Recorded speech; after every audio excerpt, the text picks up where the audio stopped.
Here we are.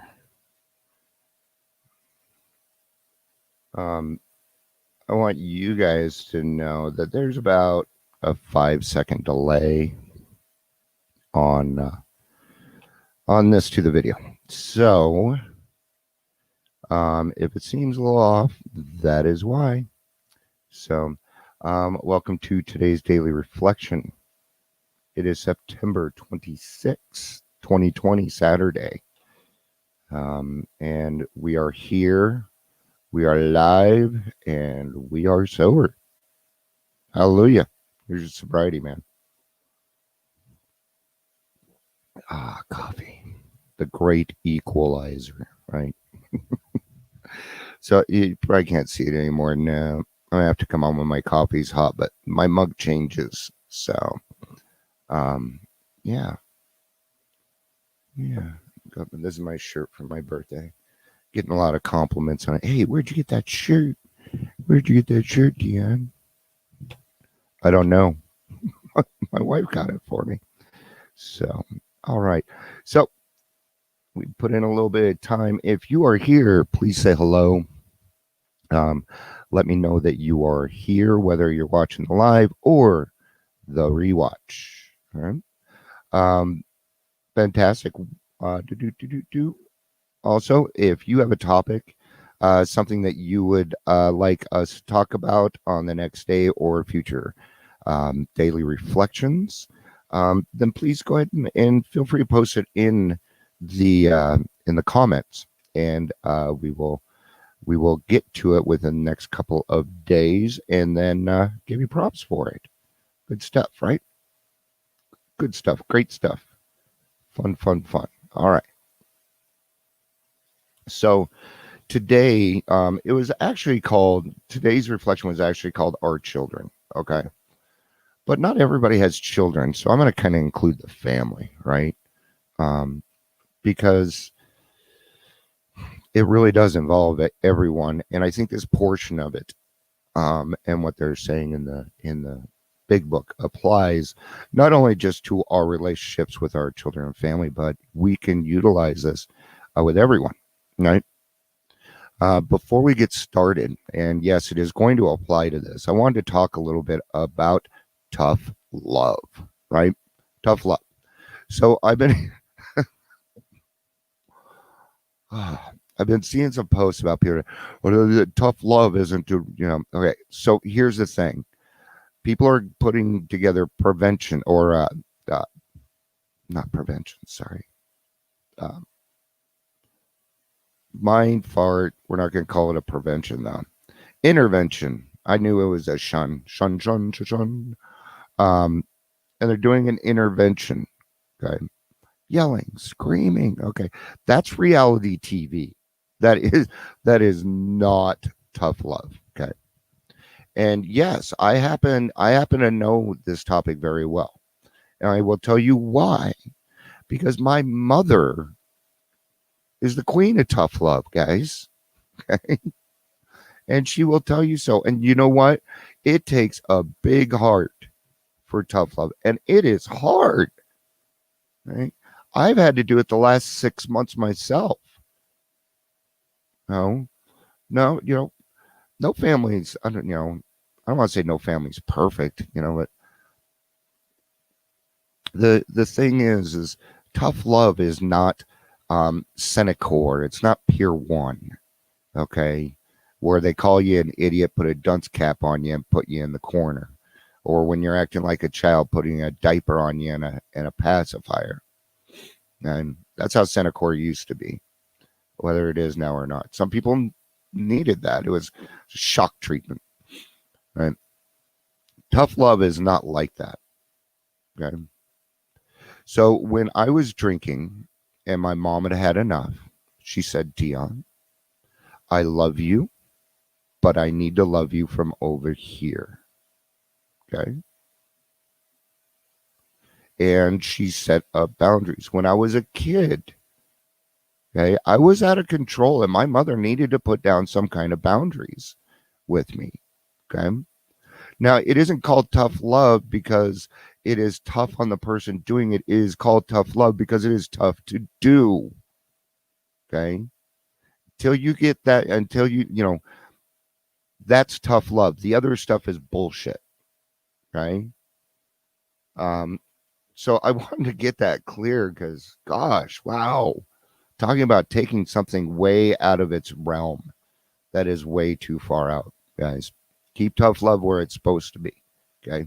And it works. I know it works. Okay.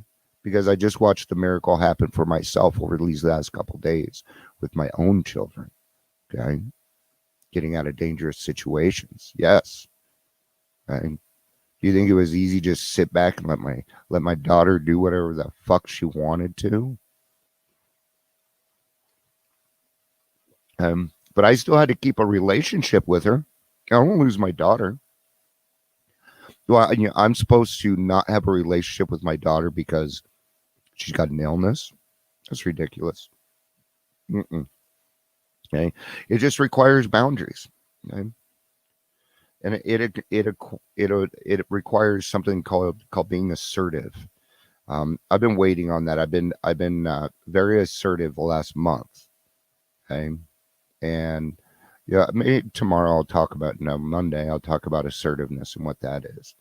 And I can bring it up because I was waiting for somebody to say something, and finally in a meeting somebody said, "Dion, wow, you know, you're really on that," and it came up. So I was waiting for other people to notice because that's my indication that I'm getting to where I need to be on that. Now I can embrace that again. So the alcoholic may find it hard to reestablish friendly relations with his children. In time, they will see that he is a new man, and in their own way, they will let him know it. From that point on, progress will be rapid. Marvelous results often follow such a reunion. I wish it would have been that way, but no, it wasn't. It took time, and I had to, as the alcoholic, I had to understand that um, I had been showing my actions have been showing something for years and years and years. So for me to expect them to just turn around and be proud of me or, be on my side or whatever that feeling is that we feel like we need from them. Okay. So remember, we don't get our emotions from other people. Okay. We get them from ourselves. We're going to go more into that. All right. Their young minds were impressionable while he was drinking. Without saying so, they may cordially hate him for what he has done to them and to their mother. The children are sometimes dominated by a pathetic hardened and cynicism. They cannot seem to forgive and forget. This may hang on for months, years, long after the mother has accepted dad's new way of living and thinking. In time, they will see that he is a new man, and in their own way, they will let him know. When this happens, they can be invited to join in morning meditation, and then they can take part in daily discussions without rancor or bias. From that point on, progress will be rapid. Marvelous results often follow such a reunion. Whether the family goes on a spiritual basis or not, the alcoholic member has to if he would recover. The others must be convinced of his new status beyond a shadow of doubt. Beyond a shadow of a doubt, okay? Seeing is believing to most families who have lived with one drinker. And there was one day I was cleaning up the house and I was I don't know, probably 6 months sober. And I had run across one of my wife's bottles of Tuwaka. All right. I found a drink she liked. So she drank with me, right?